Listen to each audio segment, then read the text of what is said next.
let's talk about some important definitions. First of all, what is mindfulness?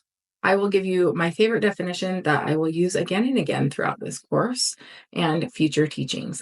Mindfulness is the practice of paying attention to the moment to moment experience with curiosity and non judgment. So, I'm going to read a couple of definitions from several teachers that you may or may not be familiar with. The first is by Jon Kabat-Zinn. He is the creator of mindfulness-based stress reduction, or MBSR. He says, mindfulness is awareness cultivated by paying attention in a sustained and particular way on purpose in the present moment and non-judgmentally. It is one of many forms of meditation. If you think of meditation in any way in which we engaged in systematically regulating our attention and energy, thereby influencing and possibly transforming the quality of experience in the service of realizing the full range of our humanity and of our relationships to others and around the world.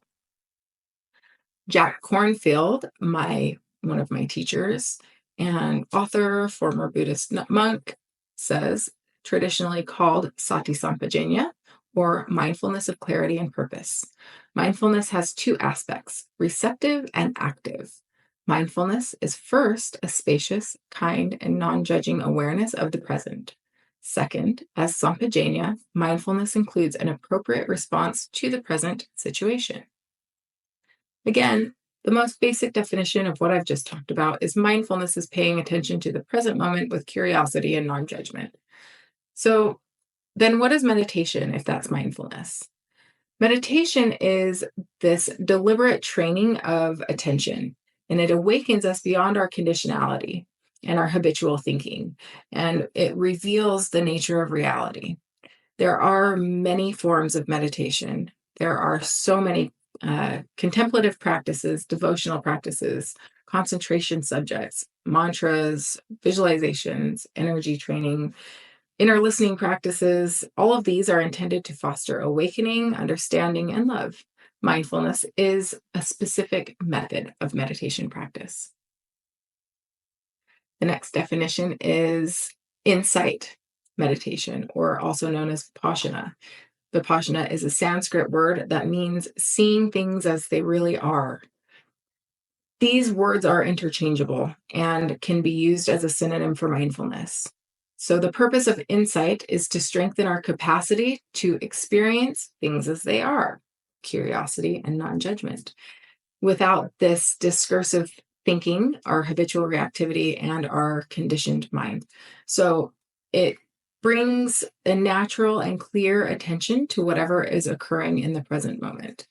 Other definitions of mindfulness can also be wakefulness of mind, lucidity of mind, alertness, awareness, or undistracted attention.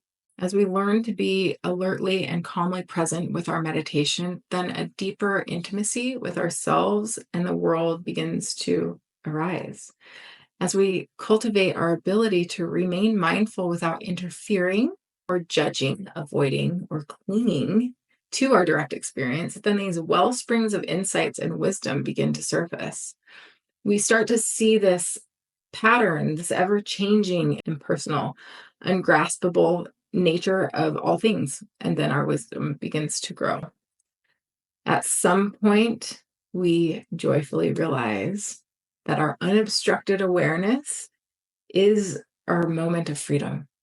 So mindfulness becomes both the beginning and the end of insight. The next, we'll do our best to define the word consciousness. In neuroscience, they call this the hard problem because it's very hard to define. How can we define consciousness? We can only experience it, right? So for the purpose of this course and my teaching as a whole, I want to define consciousness as our knowing or cognizant faculty. So it is that which receives and knows experience.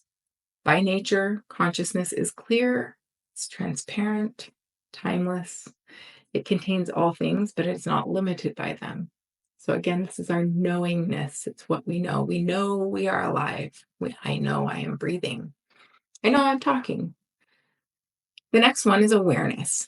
Often we will use awareness as a synonym for mindfulness. In that, it means mindful recognition of what is present here and now.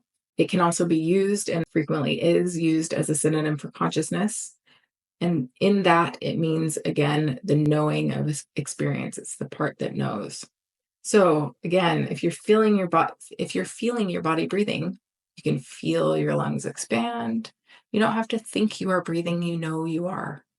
You don't have to think that you're alive, you know you are. You don't have to think that you are conscious because you know you are.